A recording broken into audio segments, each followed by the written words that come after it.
Hello student, good morning, welcome back. तो आज हम पढ़ेंगे आइंस्टीन फोटो इलेक्ट्रिक इक्वेशन के बारे में। आज का अपना टॉपिक है Einstein photo electric equation. Einstein कौन था? आइंस्टीन साइंटिस्ट का नाम था। उन्होंने क्या कहा? उन्होंने ये कहा था कि लाइट जो है उसके अंदर क्या है? एनर्जी। लाइट के अंदर क्या है? आपकी एनर्जी। और लाइट की जो एनर्जी पैकेट्स हैं उनको क्या कहते हैं हम? क्वांटा। क्वांटा, एक नया वर्ड आ गया आपके पास, quanta. QUANTA, quanta. What is mean by the quanta? Quanta का अर्थ क्या होता है? Packets of energy. Packet of energy, packets of energy. Packet of energy is called quanta. और एक पैकेट के अंदर कितनी एनर्जी होती है? Einstein photo electric equation E is equal to H mu. E is equal to H mu. H यहाँ पे क्या है? Planck's constant. और म्यू क्या है यहाँ पे? फ्रीक्वेंसी। एच की वैल्यू, प्लैंक्स कांस्टेंट की वैल्यू क्या होती है? 6.626 इंटू 10⁻⁴ जूल सेकेंड। ओके, यहाँ पे एच की ये वैल्यू।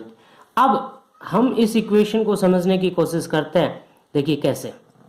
ये आपके पास मेटल प्लेट थी।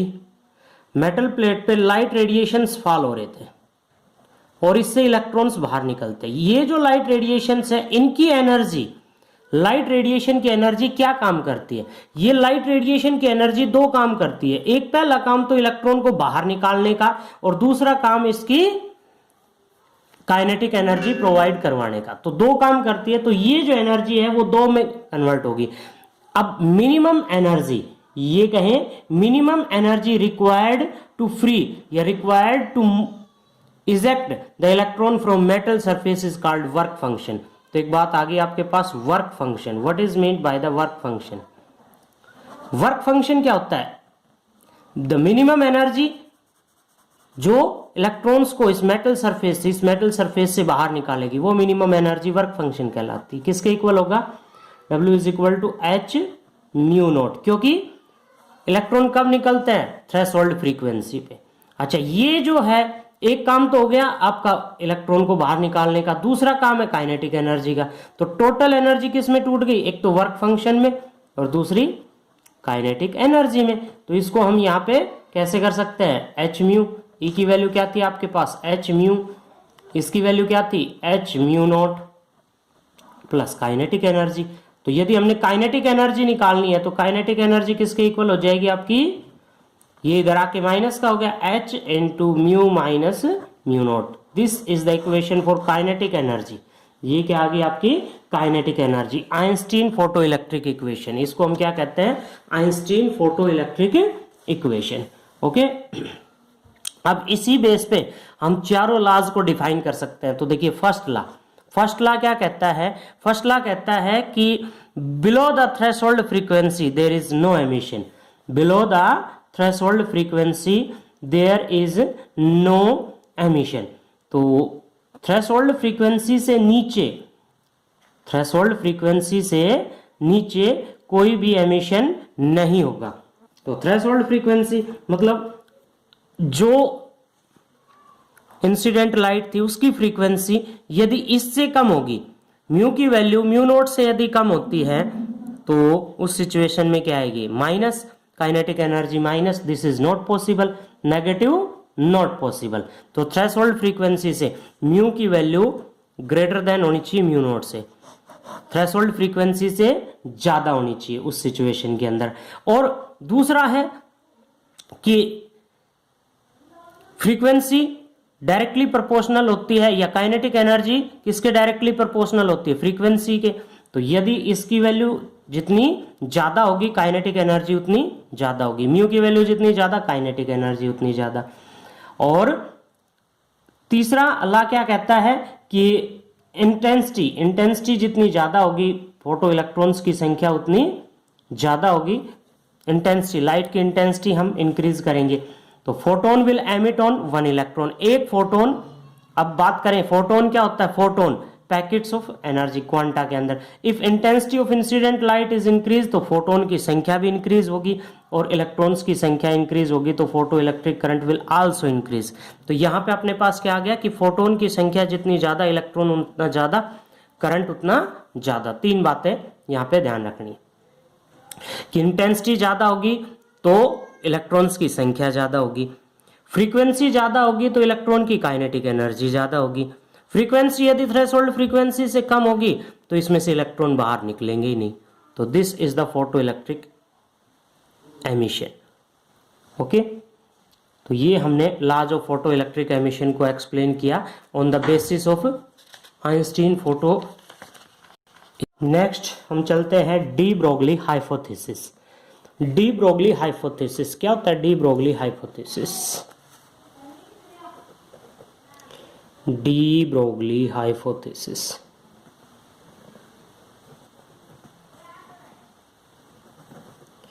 D Broglie hypothesis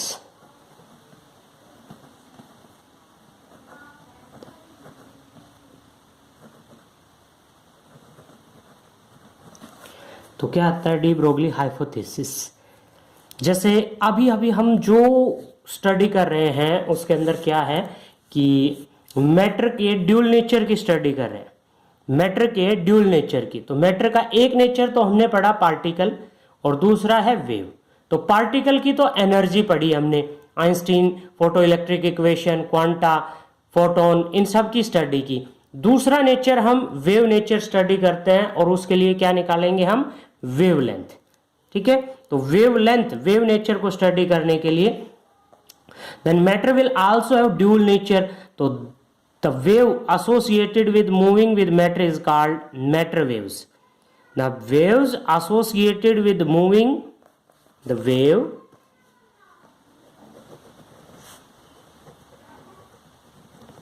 the waves associated with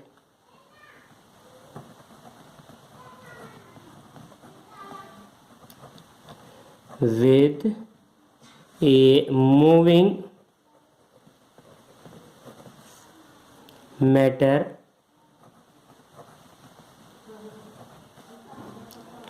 are called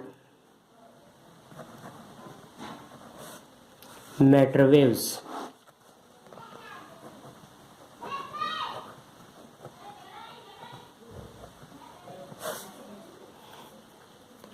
तो वेवलेंथ जो है अकॉर्डिंग टू डी ब्रोगली किसके इक्वल होगी? Lambda is equal to, wavelength को किससे डिनोट करते हैं? लैम्बडा से, h by M V. M V means momentum, lambda is the wavelength, h is Planck's constant, M V m mass और v velocity. तो यहाँ पे p क्या है? Linear momentum. तो यहाँ पे अगर हम इसको ड्राइव करें तो कैसे ड्राइव करें? तो देखिए according to Einstein equation, according to Einstein equation, Einstein equation E is equal to M C square. Okay, और दूसरा E is equal to H mu. दोनों को अगर हम बराबर पुट करते हैं तो H mu is equal to M C square. और यहां पे mu, relation between wavelength and frequency, lambda is equal to C by mu. Mu is equal to C by lambda. Mu की वैल्यू क्या put कर दी हमने? C by lambda is equal to M C square. यहां से C cancel, तो आपके पास लैम्बडा इज इक्वल टू किसके बराबर आ गया? H by M C. और सी क्या है यहाँ पे? वेलोसिटी। तो क्या पुट कर सकते हैं हम? h by M V. C is the speed of light या v, velocity of light, is equal to h by p। This is the de Broglie hypothesis. इसको हम क्या कहेंगे? De Broglie equation. ओके, और मोमेंटम और kinetic energy के बीच में रिलेशनशिप आपको पता है। मोमेंटम किसके इक्वल होता है? Under root of 2m into kinetic energy. 2m into kinetic energy, ये वैल्यू यहां पे पुट कर सकते हैं, तो लैम्बडा इज इक्वल टू किसके बराबर आ गया, h अपॉन में under root of 2m kinetic energy. ये रिलेशनशिप आप पहले फाइंड आउट कर चुके हो, 9th क्लास में भी ये रिलेशनशिप आपके पास आती है। तो ये आ गई आपकी डी ब्रोगली हाइपोथेसिस या डी ब्रोगली इक्वेशन या वेवलेंथ ऑफ मैटर वेव्स। ठीक है, तो wavelength of an accelerated electron, किसी भी एक्सेलरेटेड इलेक्ट्रॉन की यदि हम वेवलेंथ फाइंड आउट करते हैं तो वो वेवलेंथ किसके इक्वल होगी, कितने के इक्वल होगी, तो देखिए wavelength of an accelerated electron, wavelength of an accelerated electron, wavelength of an accelerated electron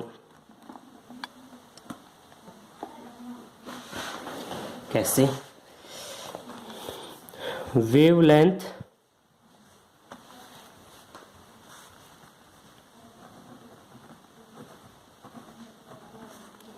of an accelerated electron, accelerated electron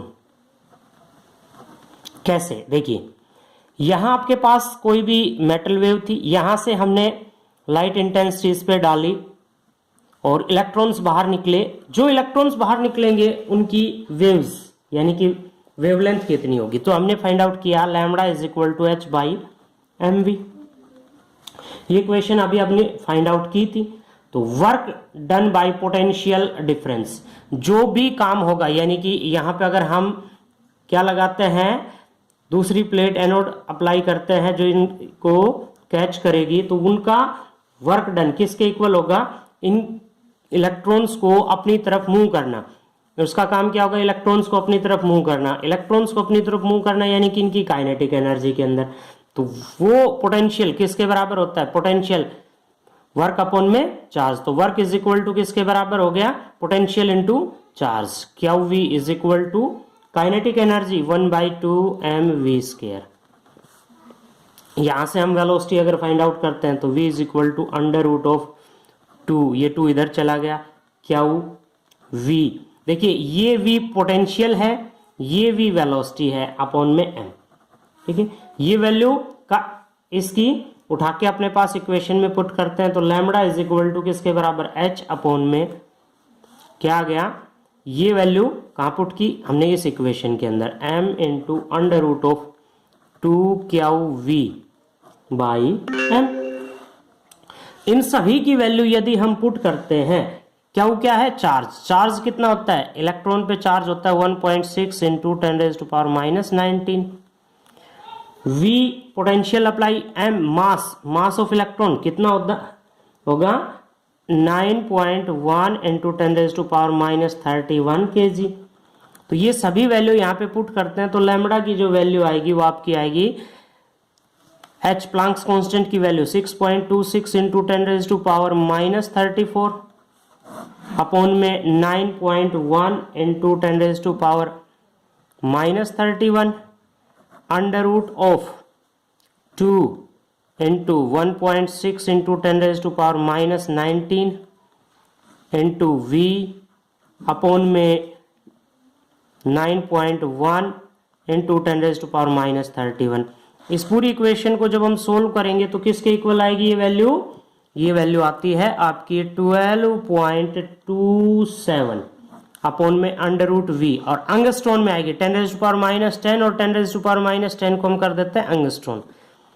ये आ गई wavelength of an accelerated electron, accelerated electron की wavelength 12.27 under root V. Directly आप इसको याद रख सकते हो, तो इस पे कई बार पेपर में आपके पास कोई भी न्यूमेरिकल आ सकता है। ठीक है, नेक्स्ट और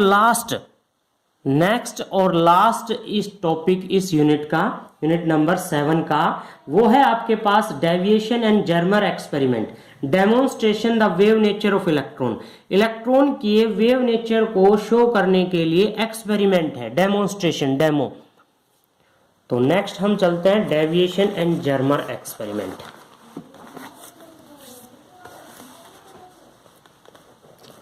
डेविएशन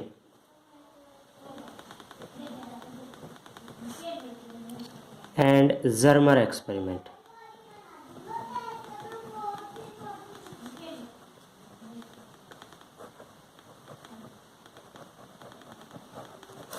क्या है ये है इलेक्ट्रॉन के वेव नेचर को शो करने के लिए डेविएशन एंड जर्मर एक्सपेरिमेंट।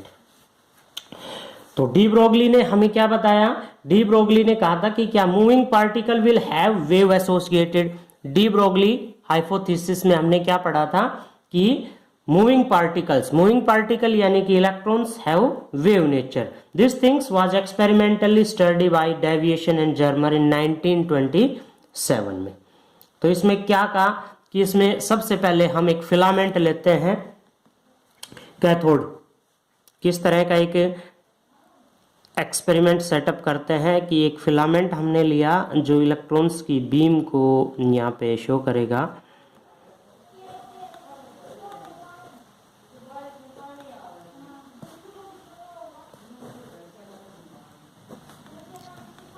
और यहाँ पे हमने लगा दी कैथोड बीम जो इसको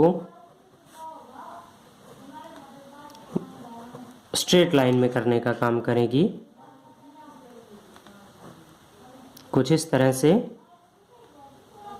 यहां हमने लगा दिया एनोड प्लेट,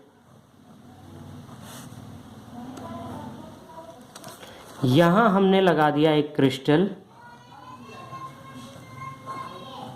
इसको रिफ्लेक्ट करने का काम करेगा। यहां हमने लगा दिया एक डिटेक्टर,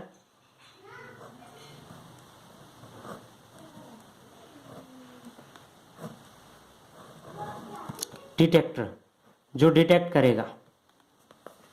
कुछ इस तरह का सेटअप हम कर सकते हैं कि ये यहाँ पे आसानी से मूव कर सकता है, इस तरह से मूव कर सकता है ये डिटेक्टर। यहाँ आप देखिए तो क्या क्या है यहाँ पे, F एक फिलामेंट ले लेते हैं और C कैथोड यहाँ पे ले लिया। फंक्शन ऑफ फिलामेंट, इस फिलामेंट का जो फंक्शन है ये क्या काम कर रहा है? Filament and cathode is to emit electron beam, यहां से इलेक्ट्रॉन बीम निकलेगी। With the help of anode electron beam convert into fine beam, anode की हेल्प से, यहां जो एनोड लगाया ये इलेक्ट्रॉन को फाइन बीम में कन्वर्ट करेगा। फाइन बीम यानी कि एक बिल्कुल स्ट्रेट लाइन बीम की तरह से, जैसे लाइट की बीम होती है इस तरह से कन्वर्ट करेगा।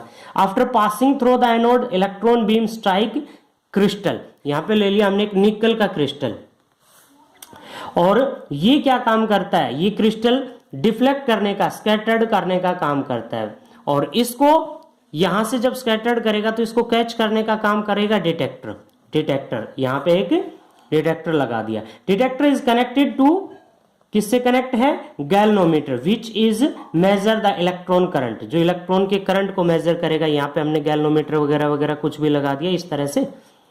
ये अब इसमें हम क्या करते हैं, इसमें हम कैसे काम करते हैं कि यहां से जैसे इलेक्ट्रॉन बीम गई ये डिटेक्ट करता है। अब डिटेक्ट करता है तो इसमें क्या मेजरमेंट करेंगे, क्या ग्राफ करेंगे कि graph between intensity of the captured beam by the detector, यहां से आने वाली जो इलेक्ट्रॉन बीम की इंटेंसिटी है उसमें एक ग्राफ प्लॉट करते हैं कि इसके बीच में एंगल, ये वाला जो एंगल है यहाँ पे, जैसे ये स्ट्रेट एंगल हो गया और इसको हमने ले लिया ये इसके साथ में थीटा, और ये एंगल ले लिया हमने फाई। ठीक है, तो कितने एंगल के ऊपर मैक्सिमम इंटेंसिटी होगी, कितने एंगल के ऊपर मैक्सिमम इंटेंसिटी होगी, तो वो ग्राफ से आप देखोगे कि जब एक्सपेरिमेंट हम स्टडी करते हैं तो आप देखोगे कि कितने एंगल के ऊपर 50 या 54 एंगल, मैक्स अप्रोक्सीमेटली होता है 54 या 54 वोल्ट पे। जैसे अगर इसमें हम ग्राफ प्लॉट करते हैं तो आप देखोगे कि एंगल ऑफ स्कैटर और इंटेंसिटी, इलेक्ट्रॉन की मैक्सिमम इंटेंसिटी होगी आपकी 50 के एंगल, और कितनी पोटेंशियल पे? 54 volt. It was found the graph resembles to, तो कंस्ट्रक्टिव इंटरफेरेंस यानी कि मैक्सिमम इंटेंसिटी, तो यहां पे जो आएगी वेवलेंथ कितनी? 12.27, जो हमने पिछले एक्सपेरिमेंट में अभी फाइंड आउट की थी, अपॉन में √V। वोल्टेज कितनी वोल्टेज पे? 24, तो कितनी आ जाती है ये? 1.67 एंगस्ट्रॉन। तो ये शो कर रहा है वेव नेचर को, कि लाइट के वेव नेचर को यहाँ पे शो कर रहा है। तो कितने एंगल के ऊपर है मैक्सिमम, ये हम फाइंड आउट कर सकते हैं। जैसे ये कंप्लीट एंगल अगर देखें तो ये कितने का है, स्ट्रेट लाइन एंगल है, तो ये हो गया थीटा, ये भी थीटा, ये हमने फाई ले लिया, तो इन दोनों का theta plus phi plus theta is equal to 180। 2 theta is equal to किसके बराबर आ गया, 180 माइनस फाई। ठीक है, और यहां पे आप देखोगे कि कितने एंगल के ऊपर मैक्सिमम इंटेंसिटी है, तो वो एंगल होगा आपका 50 डिग्री। 50 डिग्री रिसर्च करने के बाद 2 theta is equal to 180 minus 50, ये आ गया theta is equal to 65। Theta is equal to 65। तो putting the value of theta किस इक्वेशन में हम पुट करें, अपने पास पिछले किसमें, डिफ्रैक्शन और इंटरफेरेंस वाले चैप्टर से एक इक्वेशन आई थी कि पाथ डिफरेंस किसके बराबर होगा, 2d sine theta is equal to n lambda के बराबर। अब यहां पे वैल्यू पुट करेंगे, साइन थीटा की वैल्यू यहां पे पुट करें 65, तो लैम्डा इज इक्वल टू किसके बराबर आएगा, 1.66 एंगस्ट्रॉन। तो आप यहां पे क्या देखोगे कि यहां पे लैम्डा की वैल्यू क्या है, 1.66 एंगस्ट्रॉन, और यहां पे वैल्यू क्या है, 1.67 एंगस्ट्रॉन। इट मींस 54 वोल्ट के ऊपर जितनी वेवलेंथ प्रोड्यूस कर रहा है। तो इस एक्सपेरिमेंट से हमने क्या फाइंड आउट किया कि वेव, इलेक्ट्रॉन की ये जो बीम है हैव वेव नेचर, इलेक्ट्रॉन की ये जो बीम है वो वेव नेचर को शो कर रही है। ये है आपका deviation and Germer experiment. Okay.